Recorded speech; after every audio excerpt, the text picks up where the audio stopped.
Hi everyone, today's 5-minute violin is on third finger practice.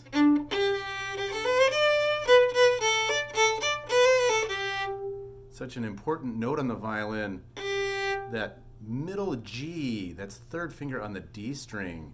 Take for example, twinkle. Going over to third finger. What often happens is, after the A string, we have a flat note there because our hand isn't in balance.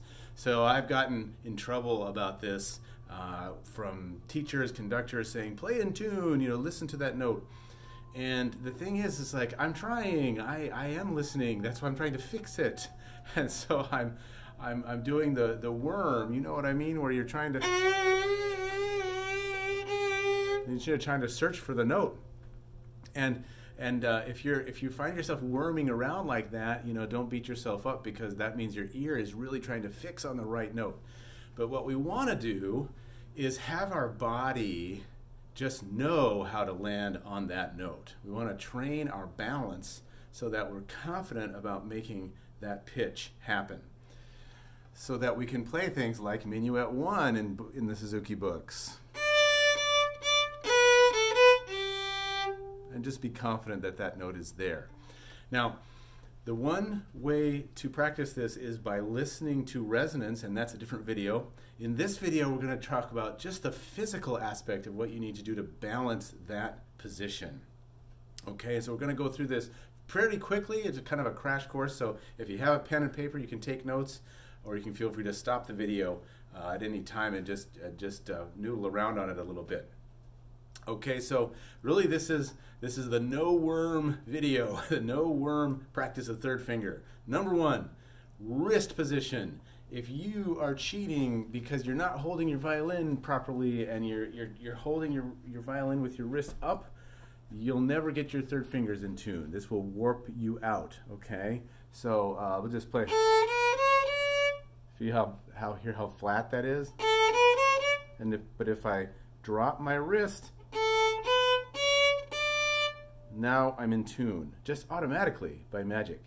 So the first thing I would have you work on, if you haven't already, is this mouse hole, I call this, so that you can put your hand right through here. There should be a couple inches of space between the violin and your hand as you're playing.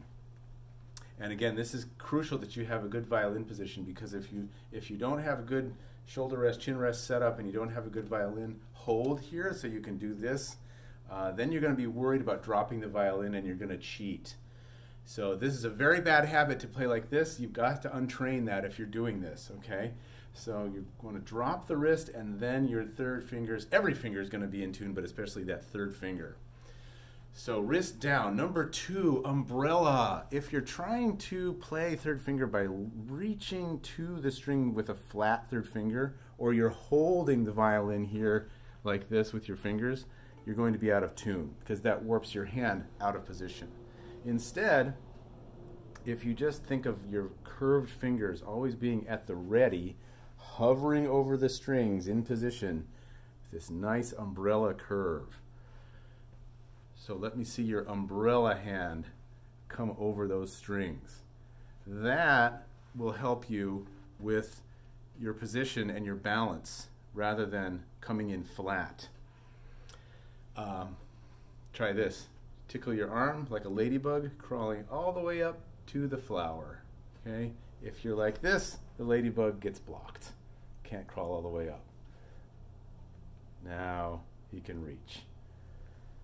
Number three, elbow love. In order to get that position like I just described, it's really hard without your elbow supporting the motion by coming forward a little bit. So this I call the swing, or the pendulum. So you can swing your elbow. If it's not swinging, just grab your violin here and swing your arm a little bit to free up your shoulder, and then swing back up, and then you can feel how this is nice and loose. The more you give your elbow love, especially for that middle G, that third finger on the D string, the more you're going to have support, and the more that's going to land with balance. And that's really what we want, is good balance on this, this note. You'll also notice that I'm just dropping onto the string. I'm not really squeezing anything. Now we could go into how to practice this for a length, but just for now, you can do a baby wave just to remind yourself that you don't have to squeeze with your opposable thumb to get this action on the violin. Okay, you can just have this finger moving, just dropping onto the string. I sometimes do a thumb vacay. Send your thumb on vacation and then see if you can put fingers down. And again, if you have your arm loose underneath, it'll just be a pulling action coming down into that string. So really focus on this third finger and see if you can get it to land from above, which is a nice drop. So again, not a squeeze, but a drop. The third finger is kind of a weak finger, so if you feel like you're having to squeeze to compensate for weakness in it, just do some finger taps during the day. You can do this anywhere. You can do it in front of the TV. You can do it at school. If you're bored, you can do it you know, at the dinner table or wherever, and people say, "What are you doing?" You just say, "I'm practicing my violin." And this will strengthen your third finger so that when you drop it onto the string, you don't have to compensate by squeezing with your thumb to get it to land. And finally, number 5, land thumb side. So when you're doing this tapping, find that corner that's closest to your thumb so that it will land at a slight angle. And you can kind of feel that with your fingernail here. And then when you go to the violin, you're going to land with that thumb side, and you'll notice that my fingers are landing at an angle to the violin. They're not perpendicular. They're like this. Okay? So if you try to land perpendicular, you'll get a flat note. But if you land thumb side, you'll automatically land in tune. Oh my goodness, that single thing, that landing thumb side, improved my intonation so much. So number 1, wrist down. Number 2, umbrella. Number 3, elbow love. And number 4, dropping, not squeezing. And number 5, landing thumb side. All those things will come together to make you a confident player with your third finger and making sure those important notes are in tune. All of these we could spend much more time on practicing, and if you want some more individualized attention, just let me know. You can find me at edwardsviolinstudio.com at the contact page. I'll have that link in the notes below. So yeah, hit me up and let's work together. Otherwise, practice that third finger, do it with balance, and you'll really improve your intonation. Happy practicing, and you'll see you soon.